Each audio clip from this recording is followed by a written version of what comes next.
7-ish. How are you? Good. Good. They're adjusting the lights. More or less. Good. Yeah, you know, the prosecutor gets that fancy media room with the fancy lights that Joe Dieter's put together, the Hollywood lights, right? I never got that. Never got that. They also have PIOs and they have whatever. I'm the PIO. What did it say? The chief diaper changer, bottle washer in this office, right? You do windows? Don't do windows, I'm sorry. Do bathrooms, but not windows. Hopefully not. Not here, but well, we're necessary. We're all moms, and we have the ability. We do what it takes. I don't think you'd be too squeamish if you do autopsies. We're not squeamish. We're not squeamish. We had our annual Ohio State Coroners Association meeting a week and a half ago. You guys want to talk squeamish or gory? Yeah. And it's always a challenge. It's like, who's going to show the worst? It's like some sort of contest. Ugh. Anyway, it took a while for me to get used to that because, I'm a radiologist. Everything in black and white on screen looks way better than everything in red in person. Well, ready? Ready. All right. Good morning, everybody. Thank you for coming at such short notice, and I know it was rather short notice. So first I want to address having to cancel the press conference on Friday. As you know, we were served with grand jury subpoenas on Thursday, and in my 13 years as coroner, I've never been served with a grand jury subpoena. And I looked into it, and I believe, at least in the history of Hamilton County in the last 40 years, that hasn't happened to any of the coroners. So this was new territory. We had to learn some things. We had to consult some people. We had to ask a lot of questions. And so I decided putting off a press conference until we got some answers was the better way to handle things. So thank you for coming for the delayed press conference, shall we say, postponed. In the interim, I understand that some of the autopsy findings have been relayed to the public. And I just thought that the public should hear that from us, from our office directly, so that they get the facts straight and so that the information is correct.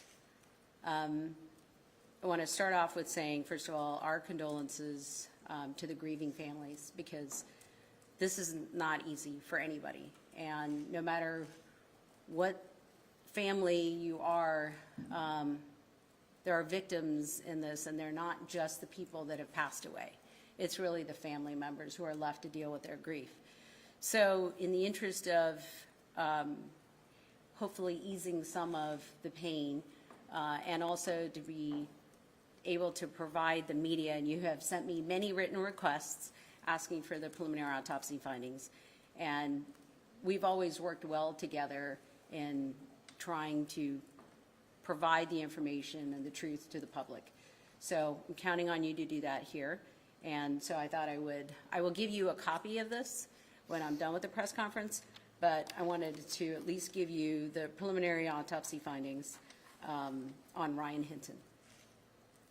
So Mr. Hinton had 3 gunshot wounds to his body, and this is in no particular order, but there was one in the left forearm, and there was an entrance wound and an exit wound, and it was soft tissue injury only. Did not contact any bone, and just skin wounds, entrance and exit. There was a second gunshot wound in the left lateral chest, so underneath the axilla, meaning the armpit, and that one did traverse the chest, and it did traverse through the left ventricle, and it exited the chest near the sternum. We believe that is the lethal wound. There was a third, basically just beneath the skin wound, and it was in the right posterolateral chest, adjacent to the shoulder, and it was soft tissue only. It traveled beneath the skin and ended just beneath the skull, and we were able to retrieve that bullet. So Mr. Hinton's cause of death is a gunshot wound to the torso. Left lateral chest, we believe, was the lethal wound. And his manner of death is homicide. So I wanted to make sure you got the exact facts from us and relayed that to the public. And again, there are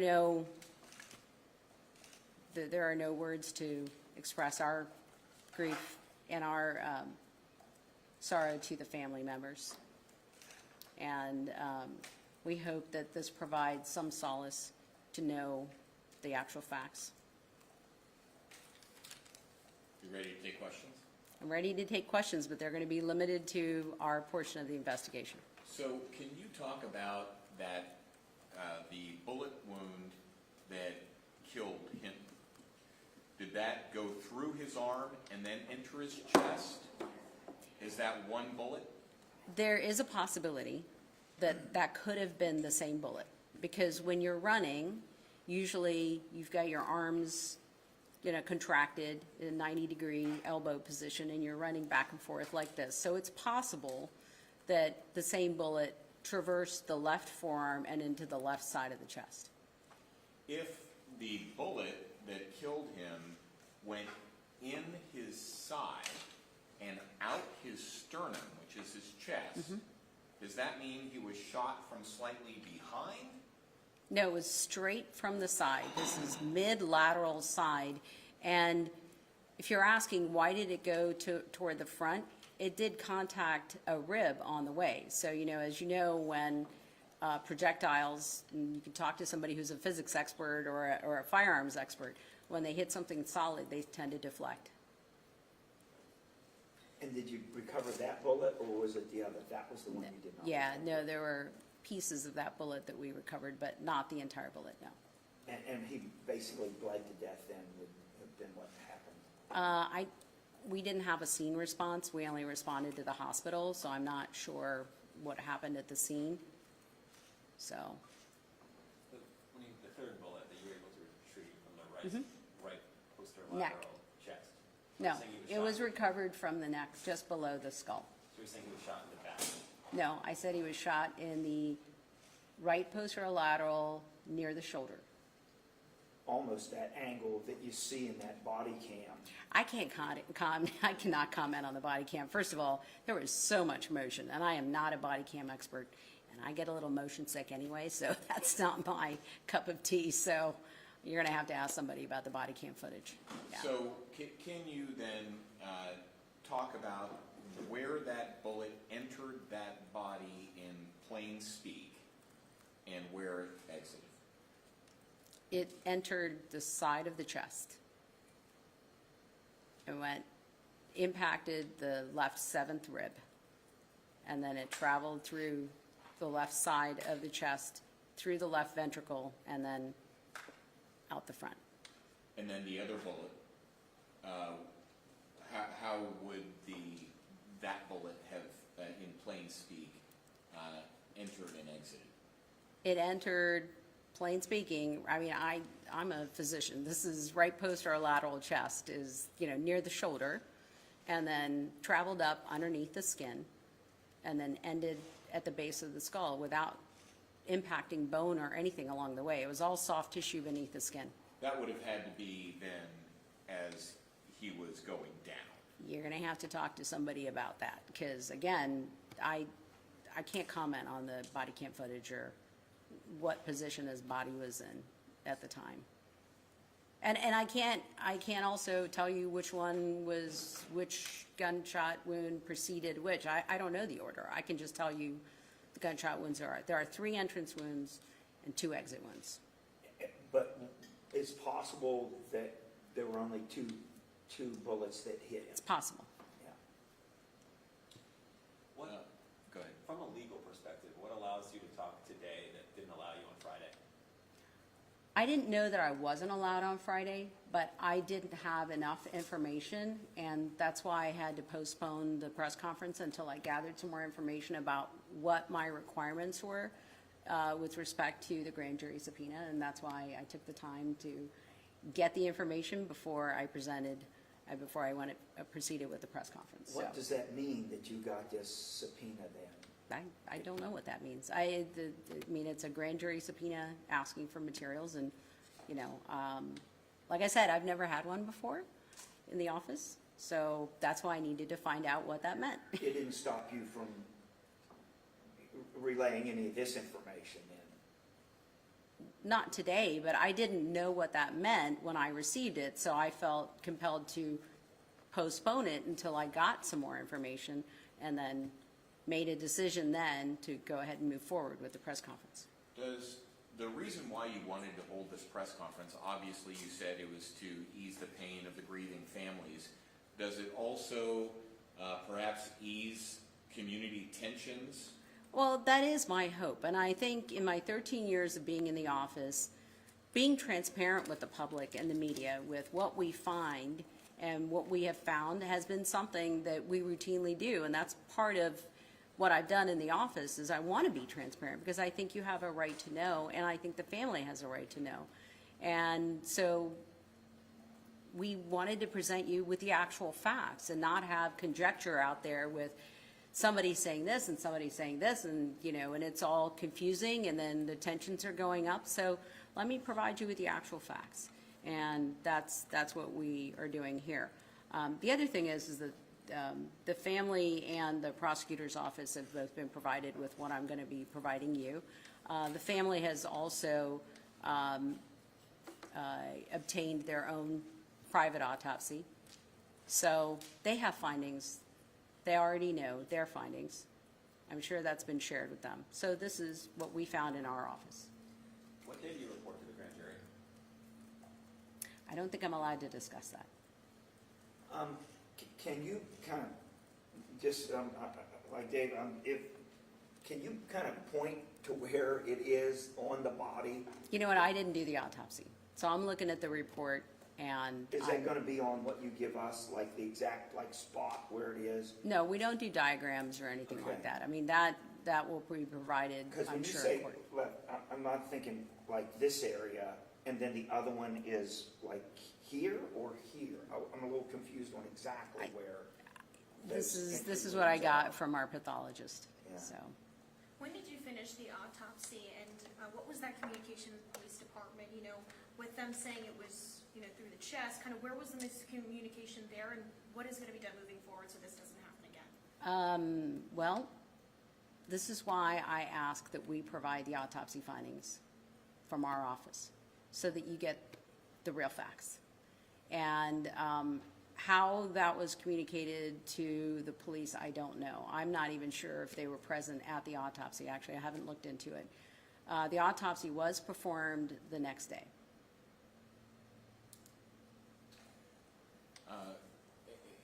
Possible, obviously, that the police were just relaying what they observed as opposed to autopsy results. It's possible. And I don't know, like I said, they might have been present for the autopsy, I'm not sure. But we also don't, even though you all request it, we don't give you autopsy findings the day that we do them.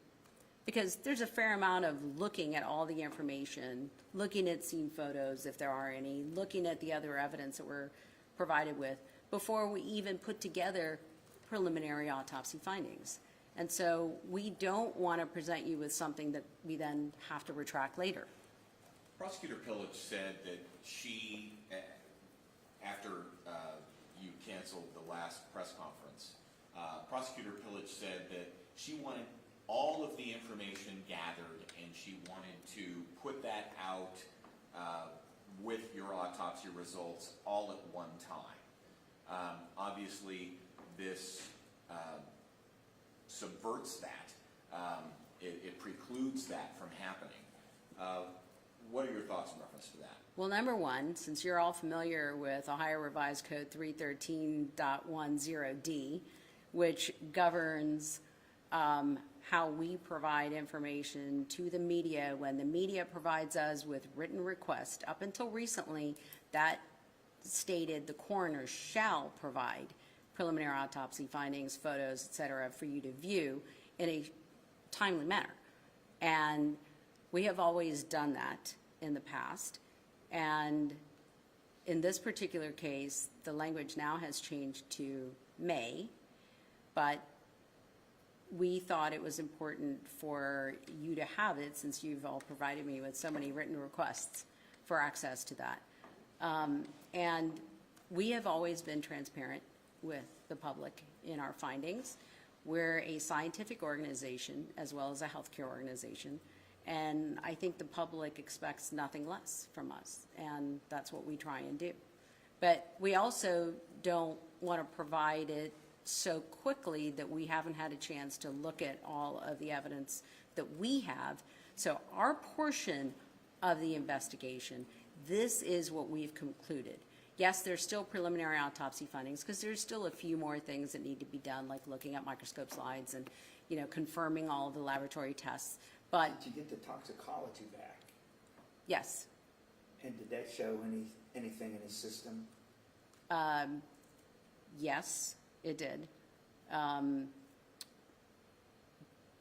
But does that really affect Are you- what happened yeah, with? well, I was just wondering, are you able to tell us what that was?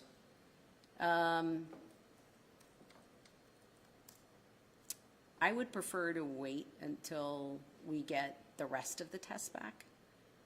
We're still waiting on a couple of things, so we have some preliminary tests. But again, this is one of those cases where I don't want to precipitously give you information that I may have to back up on and relook at things. So some of those tests take a little while. And it's only been 2 weeks, so. So from the reports that you have, I just want to confirm, he was shot in the side. Yes. Parallel.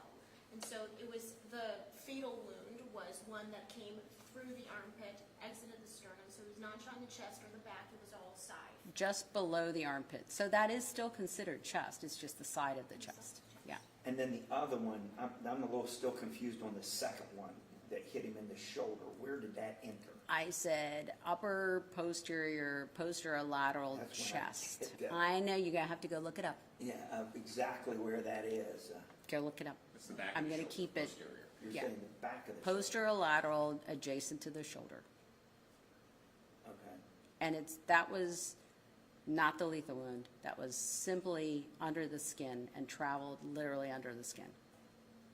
And it was recovered at the base of the skull, but before it entered. Back to Connie Pilich's initial reaction to the press conference that had been called and then canceled. Are you afraid that having this press conference is going to in any way hamper the prosecutor's efforts? I am here simply presenting facts, and what I think this goes back to what we talked about just 2 weeks ago. The absolute need to have an independently elected coroner so that the public gets that information from us. I mean, I think over the last several days, all of these issues that have happened come up point out even more the importance of having an independently elected coroner. And, so if the public is watching this, please reach out to your Ohio senators to support Senator Blessing's amendment that he's introducing, removing the language of eliminating elected coroners and instead having them appointed by the commissioners. This is why you need to have us elected. This is why you need to have us elected so that you're hearing directly from us and you're getting the factual information.